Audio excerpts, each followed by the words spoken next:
काय तो निर्मला निसर्ग, काय तो लीला समिंदर. आणि आता काय ग? आता निसता समधीकरण प्लास्टिक आणि प्लास्टिकच. ही मेलीचा नेहमीच आहे. ए हिला सोडा आणि बघा आपण कैला आलो इथे. बाई काय मस्त सजविलंय हॉल. आणि ते बघ सगळं एवढं सजून आहे. ग बाय म्हणजे पहिला गावात खेळायला आपण काय बोलून बसल्या. चल खेळायला जाऊ. चल चल लवकर चल.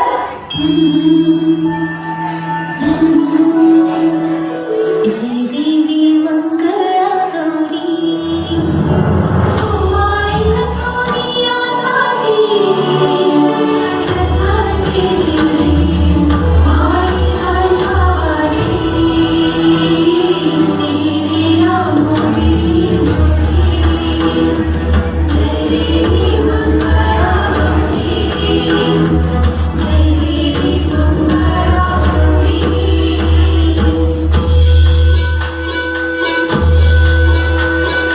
सत्ताबाई खेळूया मंगळागौर खेळूया मंगळागौर खेळूया गौराईचा खेळबाई आनंदात नाचू गाऊ आनंदात खेळूया मंगळागौर खेळूया मंगळागौर खेळूया.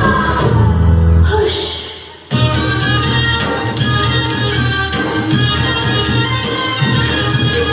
पाहिला माझ्या नागपाण्याचा तो पाहिला माझ्या नागपाण्याचा पाहिला माझ्या नागपाण्याचा तो पाहिला माझ्या नागपाण्याचा न उचलीला खंडा तो नागपाण्याचा न उचलीला खंडा नागपाण्याचा न उचलीला खंडा तो नागपाण्याचा न उचलीला खंडा. उचलीला खंडानं देवी पाण्याला तो उचलीला खंडानं देवी पाण्याला उचलीला खंडानं देवी पाण्याला तो उचलीला खंडानं देवी पाण्याला. गावाच्या बागेचं पाणी हा वंडा गो गावाच्या बागेचं पाणी हा वंडा गावाच्या बागेचं पाणी हा वंडा गावाच्या बागेचं पाणी हा वंडा. कसा मी भरू हा पाण्याचा हंडा कसा मी भरू हा पाण्याचा हंडा.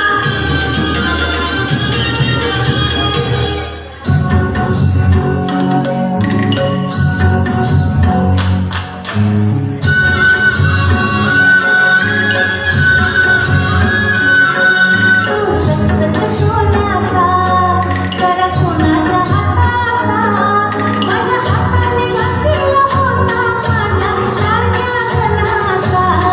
तू चकचक सोन्याचा नवा नवा डोकुलावे फेटा पेंडा कोणाच्या माथ्याचा माझ्या हाताने बांधिला होता माझ्या लाडक्या कणाचा. माझ्या हाताने बांधिला होता माझ्या लाडक्या कणाचा. तू चकचक सोन्याचा.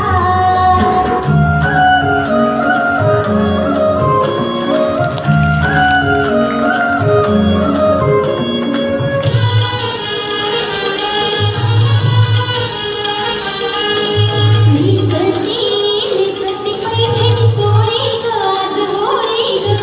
निसती निसती पैठणी चोळी ग आज होळी ग. नवघाला माझा बापूना माझ्या बरंच त्यो देखना. नवघाला माझा बापूना माझ्या बरंच त्यो देखना. बहिणी संग नाना ग आनंद मनात मावना. बहिणी संग नाना ग आनंद मनात मावना. खरीदी खरीदी पुरण पोळी ग आज होळी ग. खरीदी पुरण पोळी ग आज होळी ग. निसती निसती पैठणी चोळी ग आज होळी ग. निसती निसती पैठणी चोळी ग आज होळी ग. हुश काय ग तू एवढी शिकलेली ना आणि तुझी प्लास्टिकचा कचरा नारायण टाकतोस. तुला काय करायचंय? ए तुमच्या अशा वागण्यामुळे सगळा निसर्ग आणि समुद्र नुसतं प्लास्टिकशी भरलंय. मासेमारीला गेलो तरी मासलीच्या ऐवजी प्लास्टिक येते अडकून. सॉरी ताई माझी चूक झाली. एकदा मला सुधारायला संधी दे. पाणी टाक पाणी टाक पाणी टाक. डोंगर माथा ग डोंगर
कर्तव्य अजून ध्येय असला पाहिजे तर आपणच आपल्या पर्यावरणाचा आणि दर्याराजाचा जो आपल्या सगळ्यांचा पोशिंदा म्हणून ओळखला जात आहे, जो आपल्याला वर्षानुवर्षे महावरांच्या रूपात खजिना कायमस्वरूपी देत आलाय. पर्यावरणाची, दर्याराजाची स्वच्छता, वेळच्या वेळेला काळजी घेणे हे फक्त आणि फक्त आपल्या हातात आहे.